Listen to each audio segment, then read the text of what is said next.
Hello, it's Adil bringing you a review of the FTSE 100 from an intermarket analysis perspective. Okay, so we're obviously at new highs. We broke through that 7,000 and this market continues unabated. Certainly isn't concerned about the uncertainty regarding the elections coming forth, and certainly isn't concerned about a strong dollar, which in theory, from an economics textbook point of view, with regards to the FTSE, obviously with it being heavily weighted towards commodities, one would assume that the strong dollar would have an effect, but that's obviously not the case. It certainly seems to be negated by this QE via Europe. That certainly seems to be sending the markets to new highs constantly. Adding the fact, obviously, it's Easter and the light volume effect is certainly there, certainly kicks in. Certainly has negated it, and also to Asian markets to a large extent as well, given the fact that they've constantly propelled higher.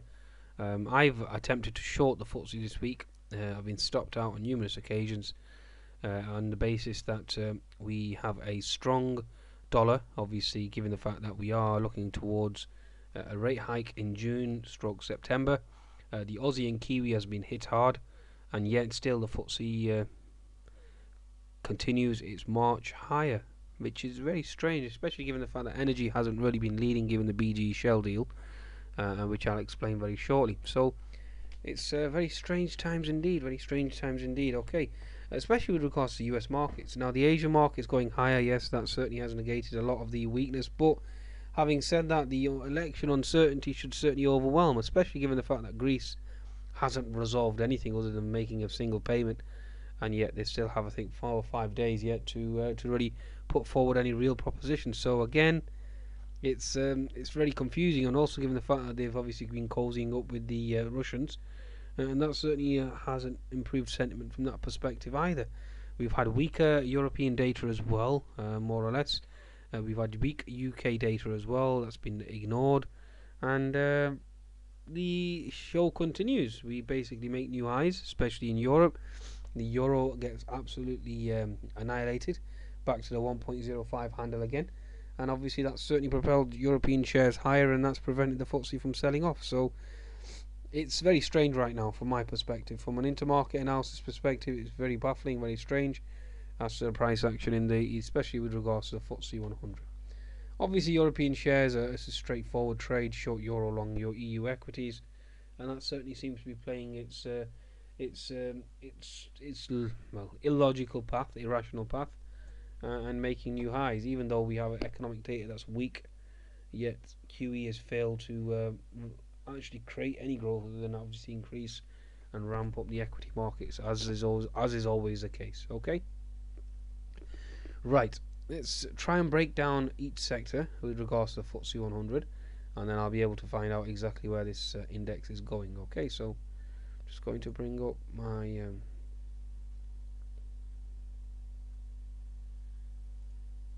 okay, this is what we need, right? Okay, so let's start by each sector. Okay, so first of all, the retail sector on the FTSE 100 certainly is pushing higher. Okay, so yes, we have to respect that, but given the fact that the Burberry talk of a potential buyout, etc., has a lot of it has been baked into the cake, we are into that resistance level on the daily chart, and we will see whether or not we can penetrate this.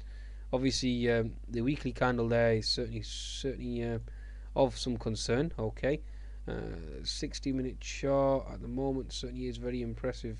So thus far on a 60 and a 10-minute chart as well, and the daily chart certainly needs to be observed. If we can continue to march higher here and put in another candle close on a daily chart above this key level, then that certainly is bullish for the FTSE 100, and we should see the FTSE 100 continue its march. If this double top or this horizontal resistance holds, and then we are looking for a potential reversal.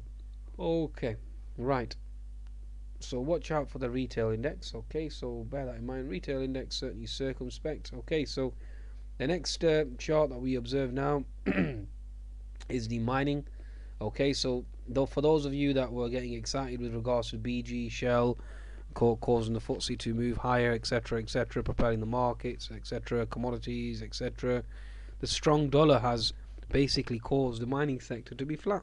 Okay, it's basically cause it to be flat this week. So that's not exactly bullish, and that's not the catalyst that's sending this FTSE higher. Daily chart, as you can see, again we are meandering at the lows, and it certainly is weak, especially with the iron ore price coming under pressure and the copper price as well. So if I just bring up a chart of copper later on, I'll discuss that as well. Okay, so basically the mining sector is certainly weak, so that hasn't been the reason why the FTSE's propelled higher. Okay, next sector that we look at now is going to be the media sector. Okay, yes, very impressive on a daily chart. We have obviously pushed to new highs, and certainly looks very, very impressive thus far. So the media sector certainly is very bullish with regards to the FTSE 100. So that certainly is a catalyst for moving higher. This is a chart of the banks now. Okay, so this is the banking sector. Yes, the banks have certainly pushed higher and have certainly propelled higher. We are looking at a potential gap fill resistance here. That's your first level of resistance in terms of gap. We have negated this trend line, which I did expect to hold. We have negated that. Okay, so certainly has a respect paid there, and you are looking at potential gap fill resistance higher. So from the FTSE 100's perspective, yes, there is room for the banking sector certainly to propel higher, but my counter argument to that is Greece. Okay, given the fact that Greece and the uncertainty regarding Greece, yes, they have made the payment. Maybe that could be the catalyst of this the banking sector propelling higher, but they've only been given 4 or 5 days for reforms to be put forward, and then we're back to square one. And the rhetoric that's been coming out of Greece hasn't exactly been conciliatory. So again, watch out for the banks, and the banks are going to be a key as to which way the FTSE 100 goes moving forward. Okay, the next sector that we look at is the pharmaceutical sector. Okay, so if I just go to a weekly chart first of all, inside bar weekly chart certainly does look bullish there. Daily chart, hanging man, that's not exactly a bullish candle, folks. Okay, so that certainly is a concern with regards to a daily chart. So from my perspective, we haven't made new highs. We've more or less held the previous double top. That's basically your double top region here. You've put in a hanging man on a daily chart. Again, that's negative. Okay, from my perspective, as you can see here, we do have a gap fill level up here, and we are basically coming into resistance. That's how I'm reading it at present. Okay, with regards to the market itself. Okay, this is basically my interpretation. Okay, so the pharmaceutical sector into resistance, so that basically would equal the FTSE 100 being into resistance. Okay, the next sector we look at is the drinks and beverages sector, which should just have a weighting on the FTSE 100 of around 6%, so hence the reason why it's important to observe. Okay, so the weekly chart. Okay, weekly chart again, the beverages sector is certainly into resistance, hasn't moved higher, hasn't propelled higher. The daily chart, as again, is into resistance, hasn't moved higher, hasn't propelled higher. Okay, so therefore one would presume that given the fact that the beverages, which account for 6%, pharmaceutical sector, if I can recollect, accounts for around 8.5%. So that's almost 15% of the FTSE there. Okay, and both of them are indicating resistance. We have the banking sector, which accounts for almost 13%, 14%. So again, that has the ability or possibility of moving higher.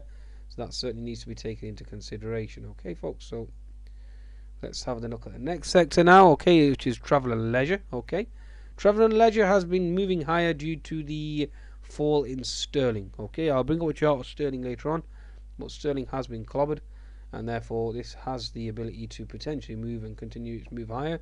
But if sterling is coming into support, then therefore expect this hotel and leisure sector to reverse course as well. Okay, so daily chart certainly is bullish, certainly has to be respected, the travel and leisure sector, although it only accounts for 3%, but still needs to be respected given the fact that it's pushing to new highs based on sterling. Okay, next is oil and gas. Now again, those that are claiming that BG and Shell caused or propelled the FTSE to move higher, that obviously isn't the case. As you can see in the daily chart, we've obviously held this bearish candle on the day it actually was announced.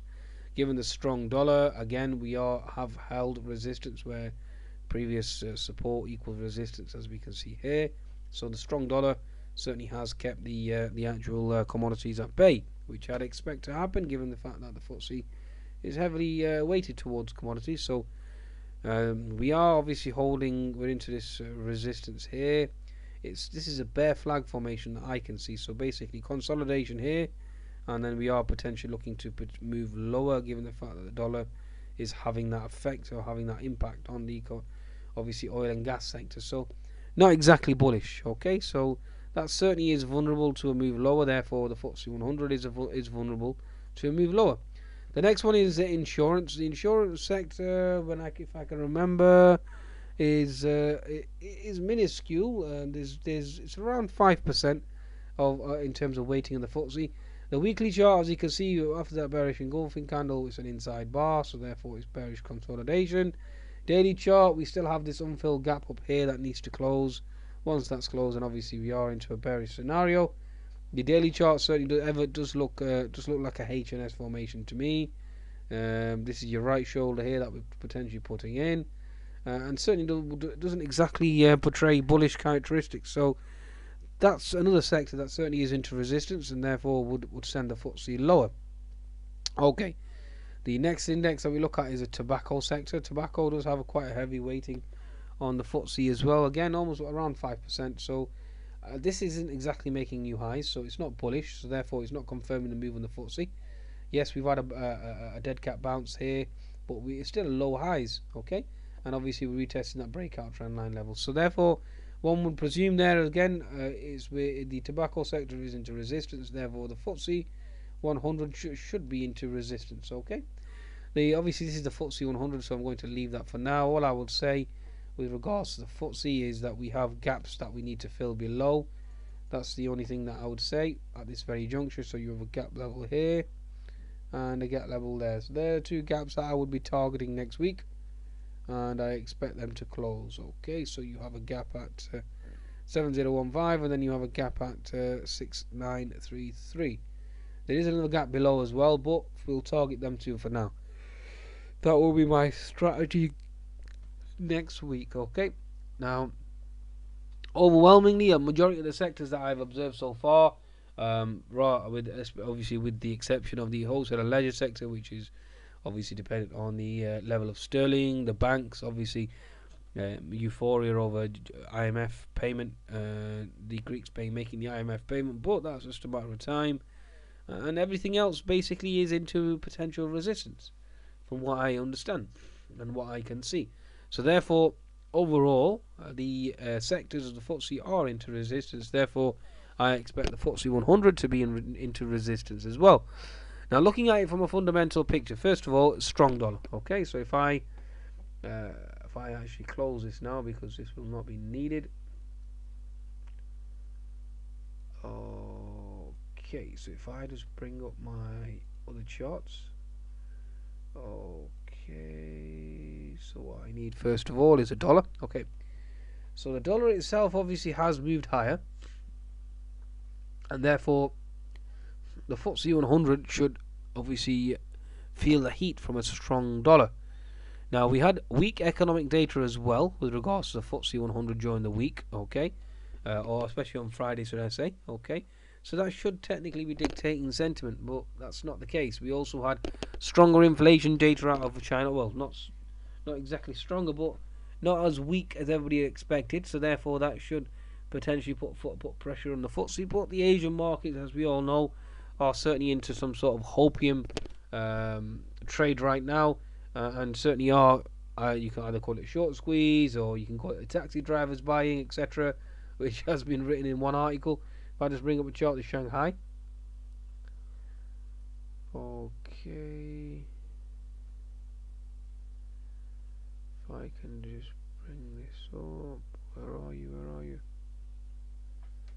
1 second. So Russell, Guggenheim.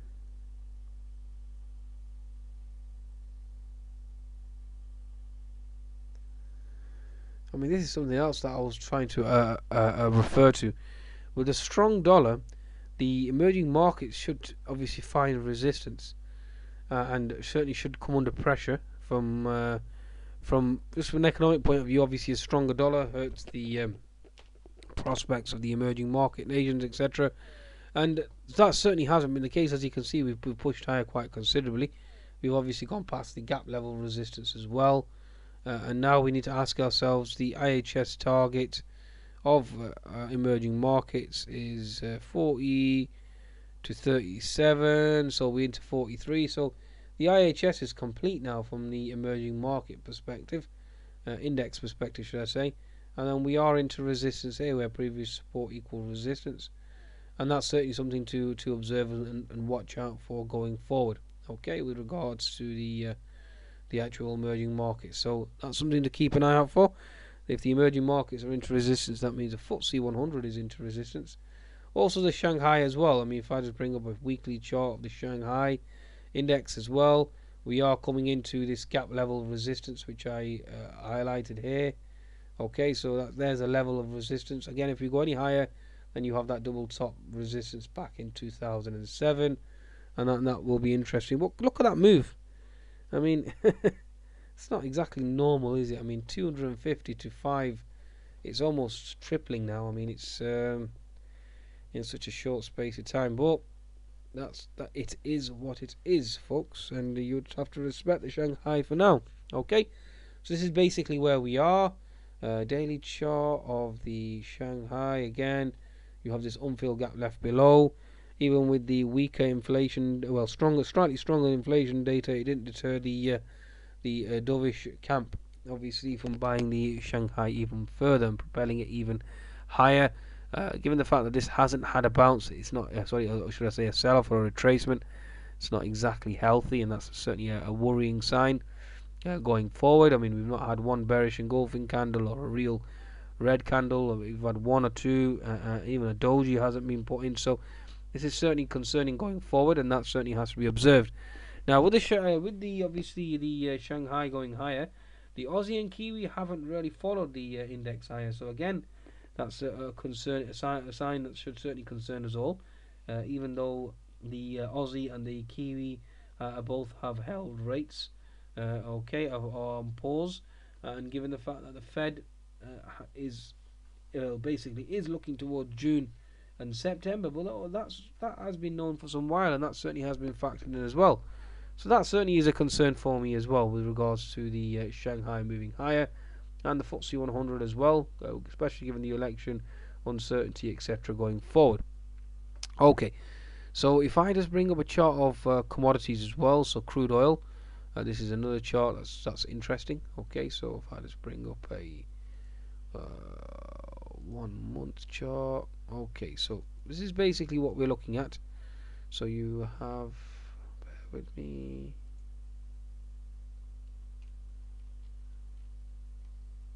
okay,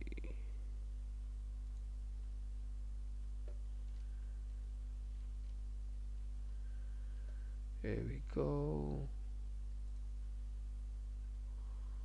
Okay, so right, okay, so we had this inverted head and shoulders formation, but we've had a bearish engulfing candle ever since. Okay, and this is the inverted head and shoulders formation that we're observing.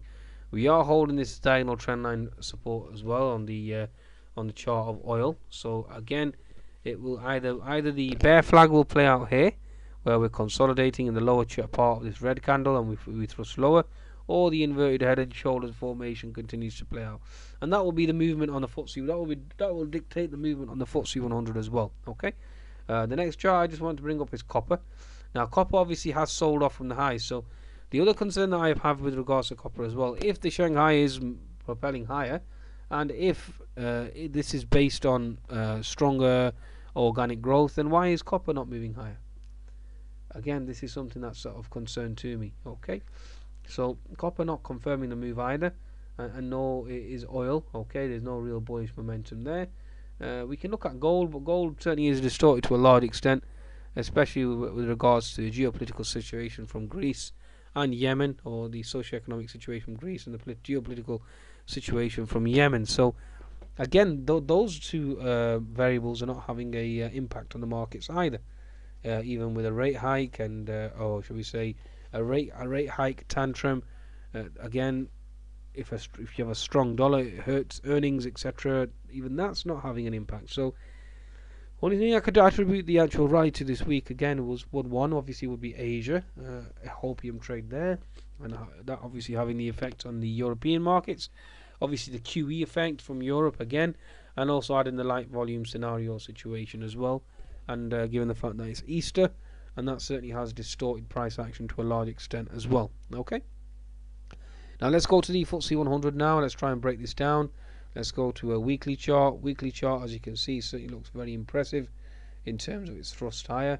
No stopping this index on a weekly chart, or even on a monthly chart. Obviously, we've propelled and made new highs now.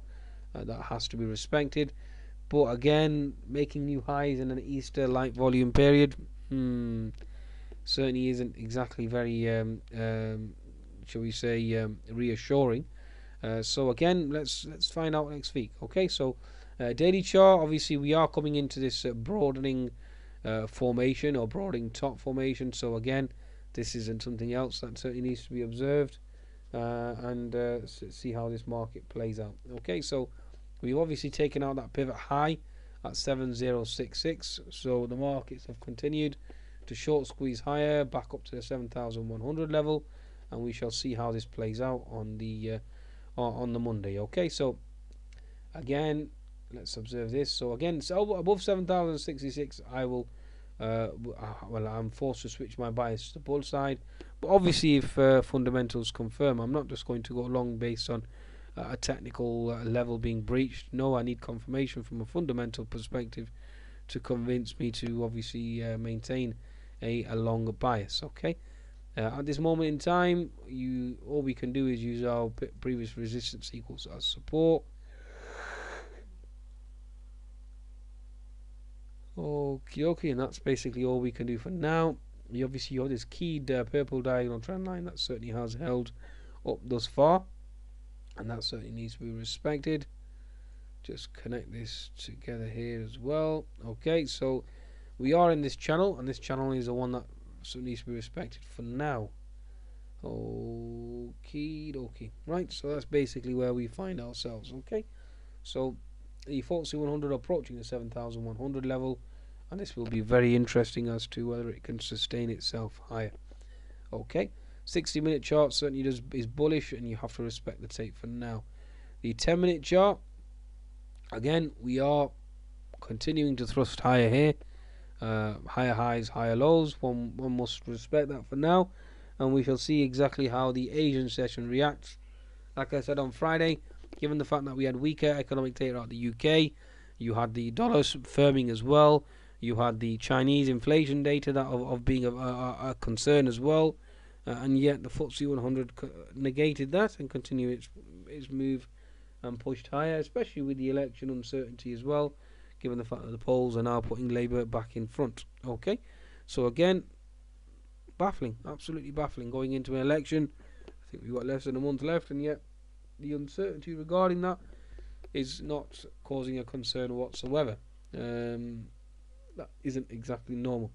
Okay, so again, for now this week, I will attribute it to the light volume in Easter, and obviously the hopium via the Chinese or Asian markets, and plus the hopium via the European markets. But again, from a fundamental perspective, it's been very hard to justify the FTSE 100 moving higher, other than the fact that yes, we have had sterling sell off quite late on a Friday, and that obviously helped the FTSE 250 propel higher. But we shall see. Okay, we shall see. Hindsight is a good thing. I mean, looking back now, and if somebody had told me that the Shanghai would be going to X, the DAX would be breaking 12,300, then I certainly would have been bullish. But it was very hard to justify that bullish stance. Okay, now especially with regards to the Euro USD, given the fact that it had held.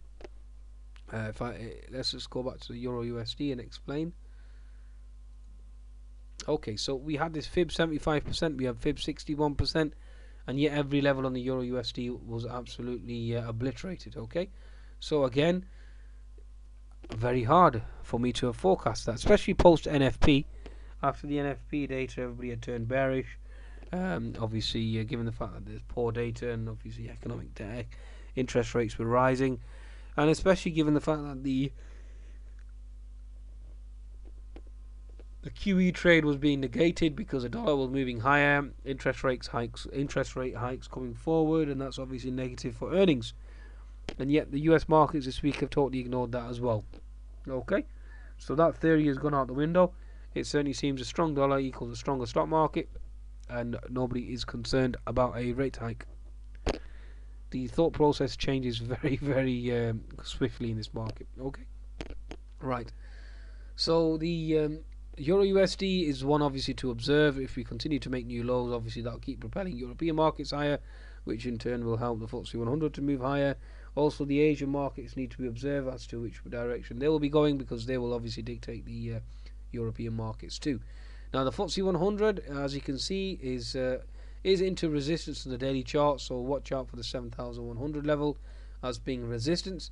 The FTSE 250, or should we say the FTSE All Share, again, certainly impressive on a 10-minute chart, impressive on a 60-minute chart, and also daily chart, as you can see, coming into resistance on the higher highs and higher lows concept. Okay, so watch out for resistance there. We have FTSE 250, that's very, very impressive, but it is coming into resistance on a weekly chart, given the fact that the inverted head and shoulders formation is now almost complete. Okay, so given the fact that it has reliance on the level of sterling, so let's have a look at sterling and see if sterling is coming into support, because that in turn will confirm the actual FTSE 250 being into resistance, given the inverse relationship between the two.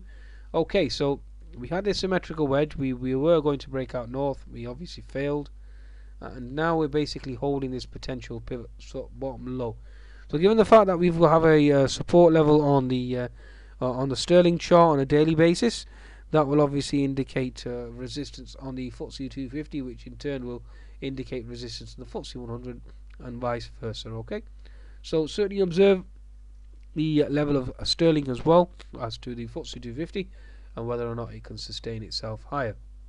Now, my concern, and the reason why I've been bearish all last week, was mainly due to the volatility index. Okay, now the volatility index, as you can see here, we've broken out of this symmetrical wedge or contracting wedge pattern. Okay, we've been consolidating. Okay, and we're looking for the next thrust high up to the 18 level, 20 level, and that obviously corresponds with the election uncertainty, Greece uncertainty, Yemen uncertainty, obviously tapering, or shall we say the rate hike uncertainty, and certainly all the variables are there from a fundamental perspective for the FTSE to be propelled lower and the volatility index to be propelled higher. But that hasn't been the case. And has that been distorted due to the Easter light volume period? Yes, to a large extent. Has it been distorted to the Asian markets going higher? Yes. Has it been distorted to the euro collapsing and causing the European equities to move higher? Yes. Okay, so it's certainly is a very, very, very strange landscape out there. Now, given the fact that I've looked at the sectors, and the sectors overwhelmingly are into resistance, although having said that, just keep a keen eye on the banking sector. That will be the key with regards to weakness next week, because that indicates the uncertainty from Greece. Okay, so that certainly is going to be taken into the equation, and the 7,100 level is resistance for now. Again, it will be dictated by Asia. So if we see the Shanghai, if I just bring up, if we see the Shanghai and the Hang Seng higher again, then again obviously that's negative. Now we also had the if I just bring up the Asian markets here. Where are the Asian markets gone? Okay, here we go. So I mean, even with Nikkei negative on Friday, yet the markets continue to push higher. So it is what it is, folks. We have to respect price action. From my perspective, yes, I was wrong. I think I was down almost 300 points last week, so very, very negative week for me.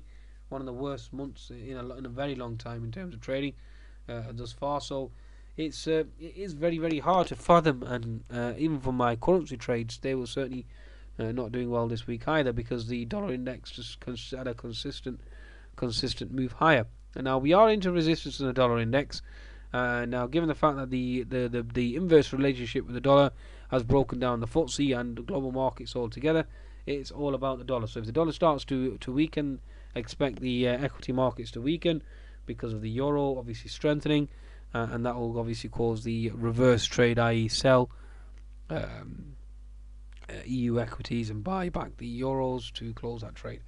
So that certainly seems to be the trade in town. Okay, folks. So risk on, risk off, wax on, wax off. Goodbye now.